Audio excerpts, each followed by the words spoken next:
All right, you grasshoppers, we are back again. For those of you who do not know that handsome, studly man there on the other side of the screen, no, not me, on the other side, I don't know about that. Patrick Barr, former, retired Navy SEAL. Real honor to have him. We're going to do a lot of podcasts. In fact, we've got a big announcement coming January 1st with an exciting little project Pat and I and a trainer buddy of mine are doing. So we can't tell you now. It's top secret information. If we told you, we'd have to kill you. So we can't tell you. But all right. So we in last episode with Pat, we talked about his how he got in the Navy SEALs and things he went through and the struggles after the Navy SEALs and things he's learned about himself and everything. So we really want to. I think Pat and I both talked, and we really want to get. I think we got a lot to offer to people to show them and listen. Like in Pat's case, he reached the elite of the elite, in the military world. And trained hard, worked hard, all that kinds of stuff, but still he wasn't perfect, right? Had a problem, had to deal with, and he dealt with and moved forward. So all right. So when you decided to become a Navy SEAL, how much did you know of what you're getting yourself into when you first signed up? So I knew a little bit. So there's a book called The Making of the Warrior Elite, or The Warrior Elite.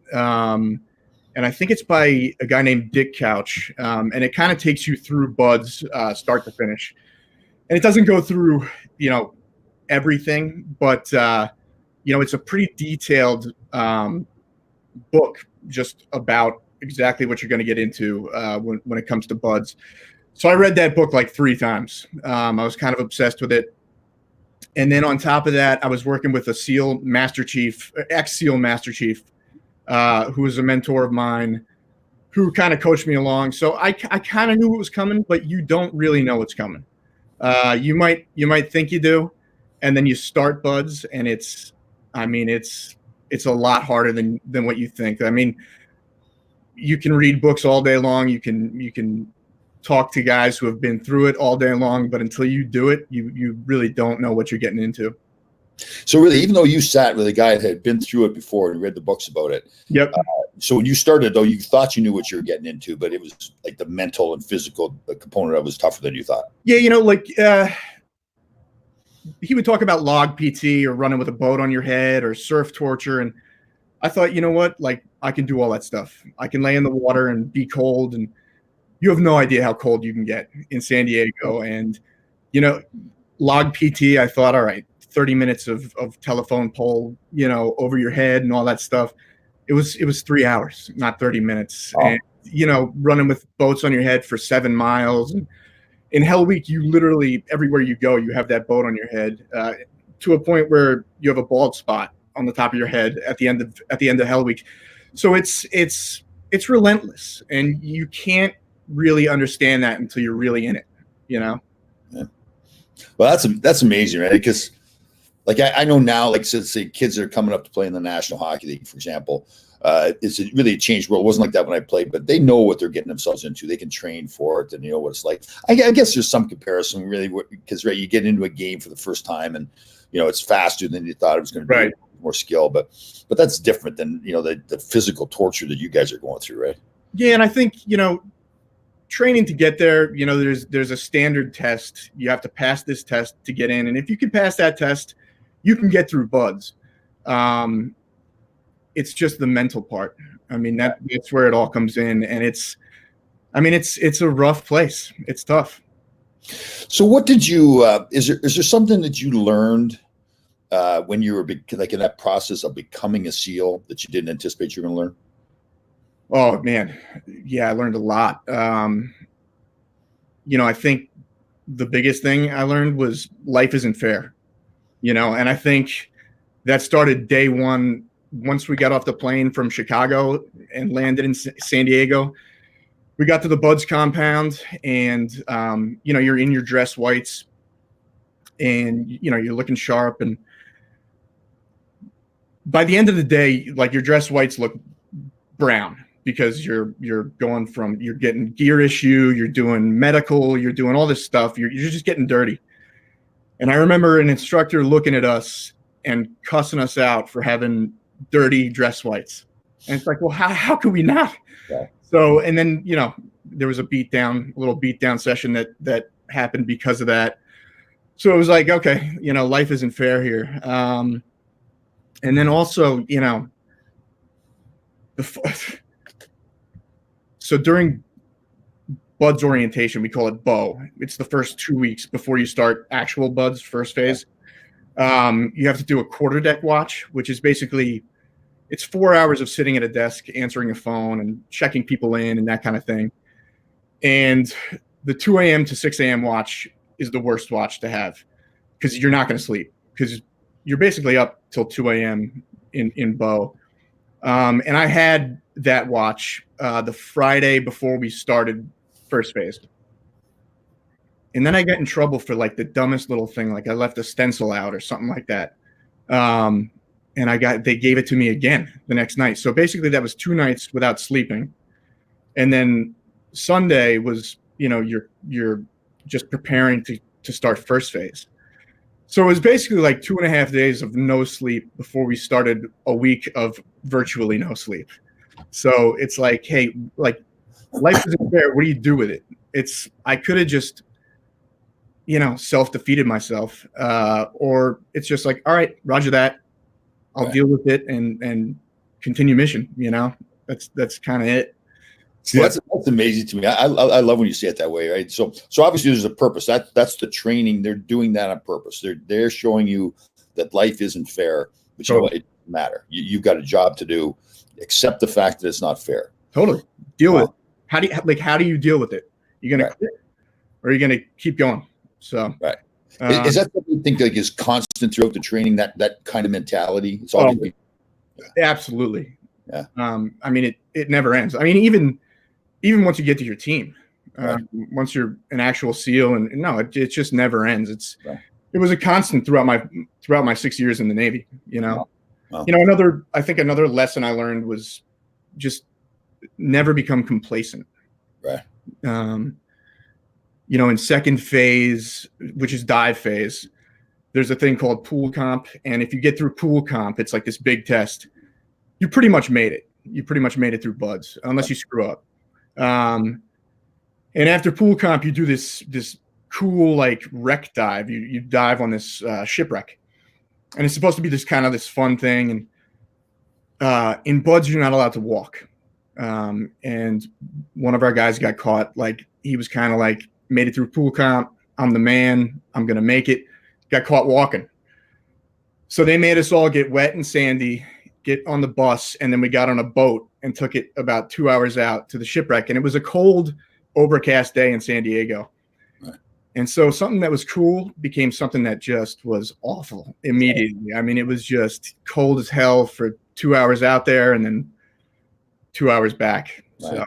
So it's amazing. I don't know if I told the story when you were on or not, but I was real fortunate with the Rangers. I got to participate in this disability pride parade in New York City the last 2 years. Oh, cool. The Rangers have this sled hockey team, so it's all people that are either paralyzed or some damage to their legs, and they play hockey on the sleds. And fun bunch of guys, and it's one of those deals where you go there and you think you're there to support them and help them and everything like that, but when you leave, you realize you've actually gained more from them than you for them, right? So I was telling the story where it was really, to me, I thought it was hilarious anyways, but anyways, we're marching there and these guys are all in the wheelchairs and they're funny. They're joking around and everything. You go there at first, you think, well, you feel bad. They're all going to be down about themselves, but they don't. They've got that attitude, just like you said, life's not fair. Right. You got to keep moving forward. And I was walking and this one guy in his wheelchair, I didn't realize he got right up beside me and I kind of faded off to the side when I was walking and I bumped into him. And I guess I must have kind of halfway limped or something. And the guys in the back are all like, oh, poor Tommy, you okay? Poor Tommy. See, these are all people in the wheelchair. And at first I really thought they were concerned about me, So then I think I joked around and pretended I was limping some more or whatever. And they go, oh, poor Tommy. And then I realized to myself what's going on. These guys are wheelchairs. Here I am, like pretending I hurt my leg, Right. And they're wheelchairs. And they were giving it to me. They were funny. That's like being in a locker room. We're probably the same with you guys with the team. Well, you gotta have that gallows humor. You know? Like, it was one of those things. I remember going home after thinking to myself, you're just like you said, I thought it was great the way you said it there. Life is not fair. like when you hear somebody say like your kids or whatever, like, oh, that's not fair. It's not fair. Well, yeah, that is life. Things are going to happen to you. And if you want to be successful in life or relationships or your career or whatever you're doing, you got to accept the fact that life just is not fair. If I want to get to where I want to get, I'm going to have to accept that and go, figure out, okay, how do I get past this? Right. Yeah, it's all about what you do with it. Yeah. Yep. So so during this whole process then, was there something that really surprised you? I mean, I know, like you said, how tough it was. Was there something that surprised you at becoming a SEAL that you didn't anticipate was going to either happen to you or? Well, the biggest thing that surprised me becoming a SEAL was who made it and who didn't. It always, I remember looking around day one, and I was 6'2", 170 pounds, a skinny kid. And then you look around and these guys who look like they're straight out of Hollywood casting for a Navy SEAL movie, you know what I mean? They're jacked, they got tattoos, they look the part. But then there are guys who are 5'4", 110 pounds, soaking wet, like, and you're looking around, you're like that 5'4" guy. There's no possible way he's going to make it. And these studs, it's intimidating. And then you've got, we had some guy, he was like the youngest guy to run some crazy ultra marathon. We had a professional MMA fighter in my class, a pro hockey player. So you're like looking around and you're like, who am I? Like, I didn't even start on my high school football team, and I'm this skinny runt. And it always surprised me who was there at the end, because, the pro MMA fighter, he quit. The youngest guy to run that marathon, he quit. And I think it comes down to a couple things. I think for some of those elite athletes, I think once you get them out of their comfort zone, like everything's been so easy for them their entire lives, like everything's been natural. Yeah. Buds is the great equalizer. You're gonna, no matter who you are, you're gonna find something that really challenges you and really makes you question why you want to be there. And I think like once you get someone who's so used to a perfect training routine and schedule and perfect diet, and you turn that on its head, they run for the hills. And then I think a bigger thing is, like, do you want to be a SEAL or do you want to say you were a SEAL? Right. So I think a lot of guys show up to SEAL training and they want to go home to the bar and thump their chest and say, I'm a big bad Navy SEAL. And they don't really put the time and effort into like thinking like about what it's going to take to actually get there, and once it's in their face, they're like, you know what, F this, I'm out. Right. So, yeah. And that's kind of like life too, right? I mean, if somebody wants to be the head of a company or, whatever, do something great, or maybe not even great, but they want to accomplish something, right? They say, okay, I'm going to go do this. And then they're faced with the reality of what they actually have to do to get to the point where they want to get to. That's really the difference, right? So, but I mean, I guess, like, to me, I'm thinking to myself, I really do believe that there is no, like, you're not, like, you weren't given some special gene or whatever. I wasn't given some special gene when I was born to play in the NHL. Right. I mean, I guess people like maybe, LeBron James, because he's taller or something like that, was given some special gift. But to me, it's like, so you get to that point where now you got to decide that I'm going to quit or go home, whether it's becoming a Navy SEAL or whatever it is. And then some people are able to say to themselves, no, I'm going to fight through this. I'm not going to quit. Why do you think you had that ability to fight through it while others didn't? It's a good question. I remember talking to my dad, and before I even joined the Navy, and I remember telling him, like, I would rather come home in a body bag than ring that bell. And I don't know why that is. I was just, you could tell me that I could become a SEAL, but I had to tell everybody else that I was swabbing the deck on a ship, and I wouldn't care. I was obsessed with doing that job. I wanted to go to Afghanistan or Iraq very badly. I really wanted to do the job. I don't know what it was about me. Because I think a lot of guys would tell you the same thing, and then they end up quitting. Yeah. But I also didn't want to pick up the phone and call my dad at the end of the day and be like, hey, I quit. you know, not to, you know, and he'd be totally supportive, obviously, but you know, it's just, I don't know what it is. It's like that kind of upbringing, right? Like about not quitting is the biggest thing. Like, Totally. you know, my father, growing up on the farm and everything, and one thing he would always, and he talked to me about, like, he never took pride in being smarter than somebody else or better looking than somebody else, whatever it was. He took pride, like he would say to me, like, I will never be outworked. I can outwork anybody. That's the one thing we can control. And I was playing a game when I was in Los Angeles. And there's this great old coach, Scotty Bowman, he wasn't coaching at the time, so he was doing the color commentating on the game. And my father had a satellite dish at home, so he was watching the game. And we were in Calgary. And I was never up around the goaltender, but for some reason I was carrying the puck up and flew into the net and fell over the goaltender, went head first in the boards. And the play-by-play guy goes, "Oh man, I don't know who that is, but he's not getting up from that."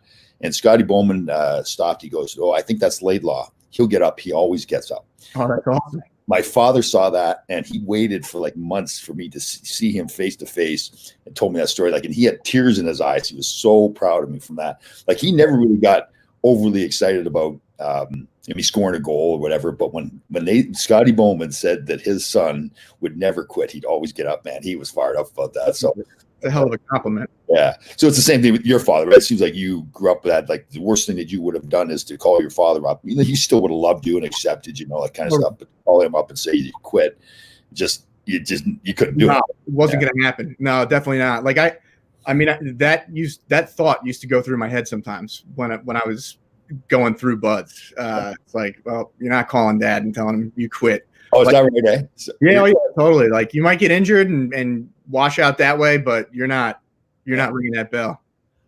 That's funny. Yeah. So what do you think, was there something that you think you learned about yourself? Oh yeah. I mean, I think I learned a lot about myself. I think, one of the things is just, once I set my mind on a goal, I can't be deterred from it. I think obviously, completing buds is an example of that, but throughout buds, there are just things that challenge you. And it's like, I had that goal. I wasn't going to be deterred. For example, I formed a lot of close friendships before I even got to buds. You do this thing called buds prep in Chicago for like 3 months.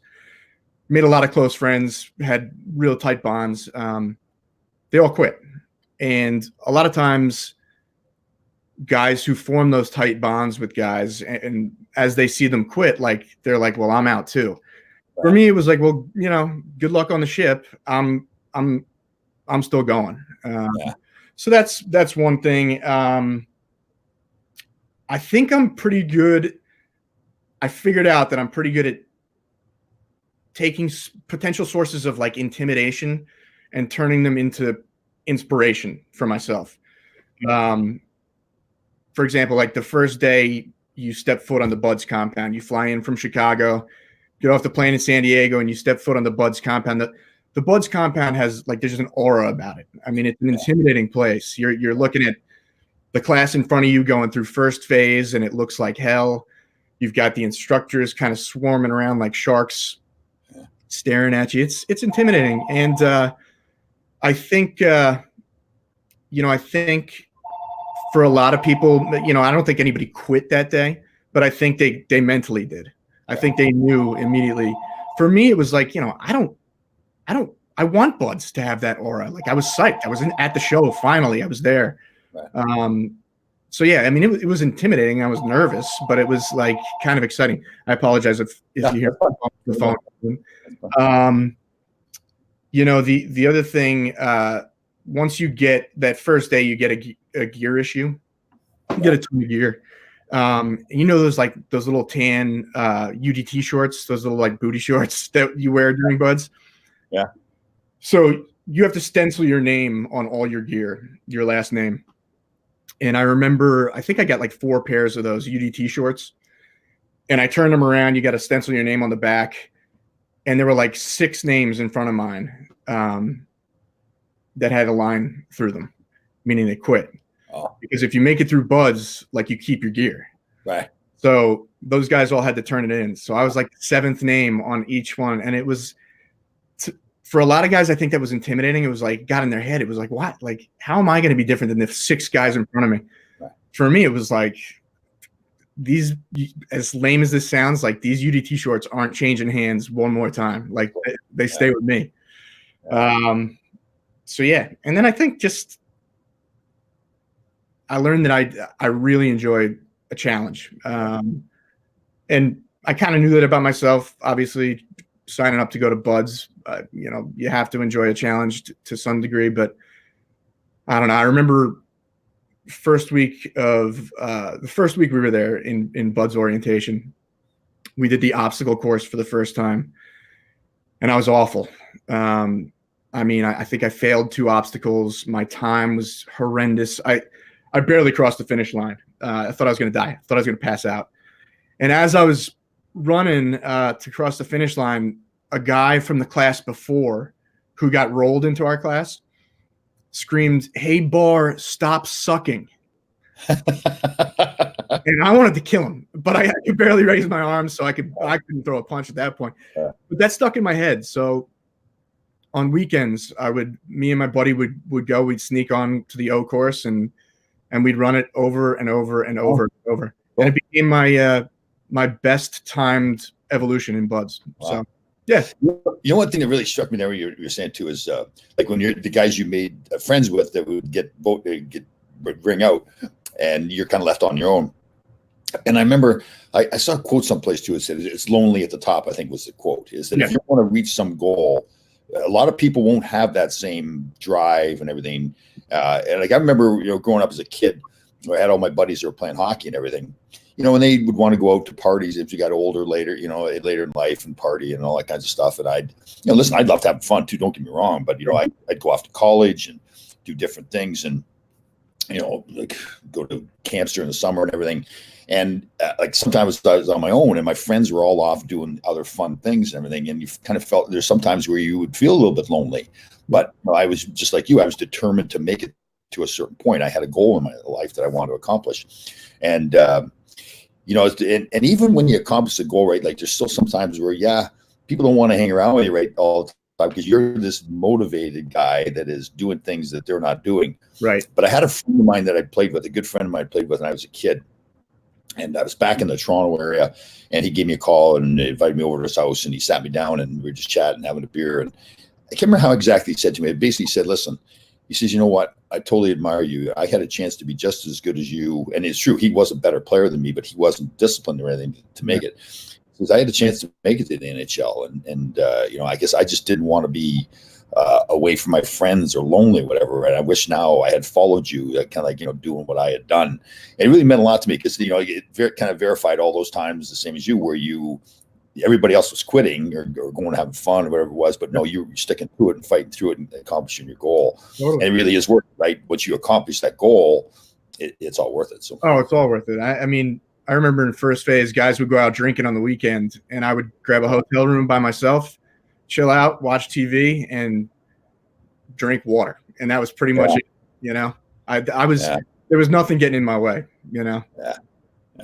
We got a good question here. We talk about Buds all the time. We got, is it Filippo wanting to talk about what is Buds? Explain that one more time, what Buds is. Yeah, for sure. So Buds stands for Buds or Basic Underwater Demolition SEAL Training. So basically it's the first 6 months. If you want to become a Navy SEAL, it's the first 6 months of training on your way to becoming a SEAL. So if you complete that 6 months of Basic Underwater Demolition SEAL Training, then you go on and you've got the next phase of training.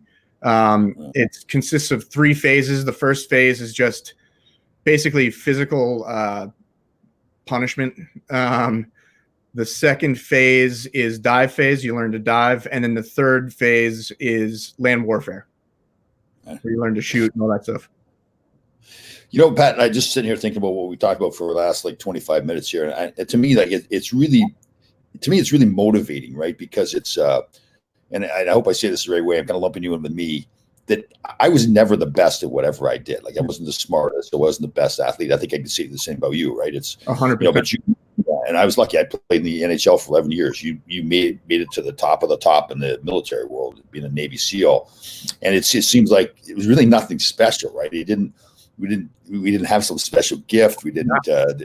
It was really just that determination and that willingness to do whatever it took to accomplish the goal, which is the same thing that anybody out there can do. It's really partly the true grit life too. It's showing up every day, doing whatever you have to do, understanding that life is not fair, but if you want to accomplish a goal, you just need to do what you have to do to accomplish that goal. It's really not, there's no magic secret to it. It's just sticking to it.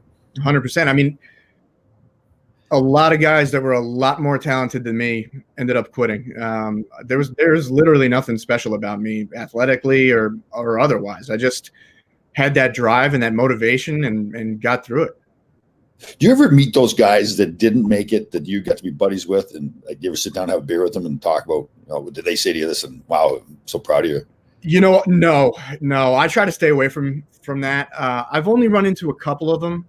One of my good buddies is kind of a crazy story. We got all the way to third phase and he quit in third phase, which like no one does. Everyone quits in first phase. But I still talk to him every once in a while. We just don't talk about it,